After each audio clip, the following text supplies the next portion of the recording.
Bukan kali ini saja tempat pengolahan sampah terpadu alias TPST Bantar Gebang di Bekasi merenggut nyawa warga.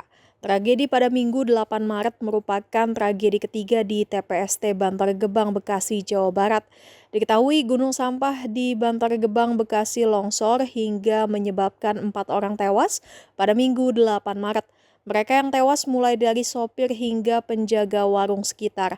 Data 4 korban meninggal dunia yang sudah ditemukan yakni Enda Widayanti, Sumini, Dedi Sutrisno, dan Iwan Supriyatin. Diprediksi korban masih terus bertambah dan hingga Senin 9 Maret masih dalam pencarian. Ternyata bukan kali ini saja TPST Bantar Gebang merenggut nyawa manusia. Kelalaian dalam pengolahan sampah ibu kota RI itu pernah terjadi di tahun 2003 dan 2006. Kementerian Lingkungan Hidup dalam keterangan tertulisnya Senin 9 Maret mencatatkan sejarah kelam TPST Bantar Gebang selama berdiri 37 tahun lamanya. Tercatat sejak berdiri 1989, TPST Bantar Gebang mencatat rentetan tragedi mematikan mulai dari longsor pemukiman tahun 2003 hingga runtuhnya zona 3 pada 2006 yang menelan korban jiwa dan menimbun puluhan pemulung. Pola kegagalan sistemik ini berlanjut hingga Januari 2026 saat amblasnya landasan dan menyeret 3 truk sampah ke dasar sungai yang kemudian disusul oleh runtuhnya kembali gunungan sampah pada Maret 2026 ini. Rangkaian insiden berulang tersebut membuktikan adanya risiko fatal akibat beban overload di TPST Bantar Gebang. Dimuat situs resmi Pemprov DKI Jakarta, TPST Bantar Gebang beroperasi pada tahun 1989 yang awalnya bernama Tempat Pembuangan Akhir Bantar Gebang.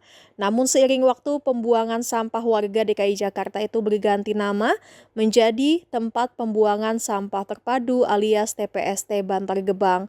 TPST Bantar Gebang telah mengalami berbagai perubahan sistem dan pengelola. Tujuan akhir pembuangan sampah ibu kota ini pertama kali berdiri atas dasar kerjasama antara pemerintah kota Bekasi dan pemerintah Provinsi DKI Jakarta. Saat ini, pemerintah Jakarta yang memberikan kompensasi berupa dana tunai ke pemerintah kota Bekasi. Selain itu, DKI juga memperbaiki infrastruktur di lingkungan sekitarnya. Kerjasama itu berlangsung hingga tahun 1999 silam. Setahun setelahnya hingga tahun 2004 sempat terjadi gejolak politik sehingga bentuk kerjasama dikaji ulang. Namun operasional saat itu tetap dijalankan. Pada tahun 2002, nota perjanjian pengelolaan TPA kembali ditandatangani dengan beberapa perubahan.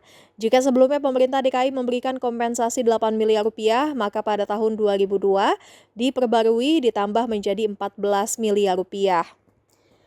Konflik terus berlanjut pada tahun 2004, sampah Jakarta sempat diadang warga Bekasi sehingga tidak bisa dibuang ke sana. Alasannya warga meminta kompensasi dan perbaikan layanan kesehatan. Akhirnya operator lapangan yang sebelumnya dipegang oleh Pemprov DKI Jakarta diserahkan kepada pihak swasta yakni PT Patriot Bekasi Bangkit. Sebesar 20% dari pembayaran biaya tipping setiap ton sampah ke rekening PT PBB ke Pemkot Bekasi. Pada tahun 2007, kemudian Pemprov DKI kembali menjadi operator lapangan. Kesepakatan tipping fee yang masuk ke pemerintah Bekasi tidak berubah. Pada tahun 2023, timbunan sampah di Bantar Gebang semakin hari semakin menggunung. Bahkan timbunan itu disebut sudah setara dengan tinggi bangunan 16 lantai. Pada 2019 lalu, kondisi TPST Bantar Gebang juga sempat menjadi sorotan publik usai aktor Hollywood Leonardo DiCaprio mengunggah foto kondisi TPST yang sudah dianggap mengkhawatirkan. Jangan lupa subscribe ya!